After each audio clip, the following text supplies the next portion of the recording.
here, and here. Diagnosis: the West, China, India are recolonizing us through economic imperialism. Now, it starts with economic saboteurs who offer our governments grandiose development projects and loans through the aid agencies, the IMF, the World Bank, blah, blah, blah, blah, blah. They appeal to the egos and greed of our leaders, promising them re-election, even if it means rigging those elections.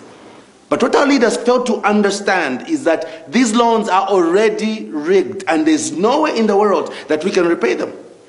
So for the rest of our lives and that of our children, we are struggling to stay ahead of interest payments. If the economic saboteur fails, then the boys in plain clothes step up to the line, and we know how ruthless they can be. Their modus operandi: assassination.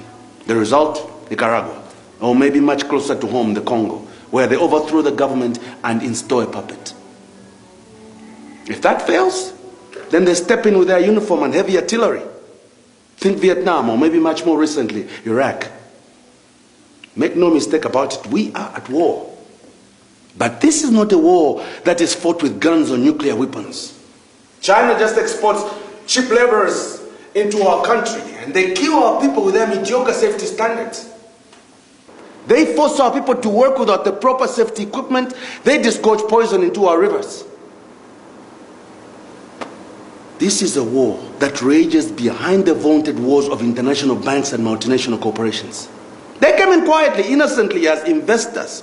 But unless my English is wrong, an investor is one that comes into an area and leaves it better than it was before he came. But the kind of investors we have, when they pack their bags, we are poorer than we were before they came in. And unfortunately, we cannot redress these wrongs in the courts of law because these people have got binding contracts with our government.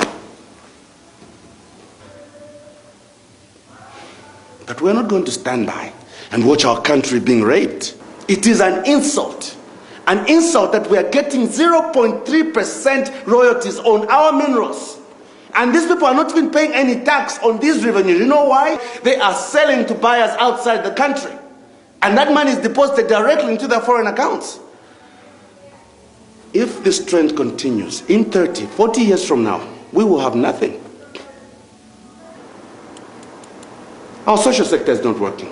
Zambia has some of the best mineral deposits in the world. And yet, look, everywhere people are starving. So it's not about race or socialism. It's about doing the right thing. I'm as much a fan of capitalism as George W. Bush, Hu Jintao, and all the rest of them. But there is a big difference, people, between equitable capitalism and this blatant raping of a nation. Yes, Joe.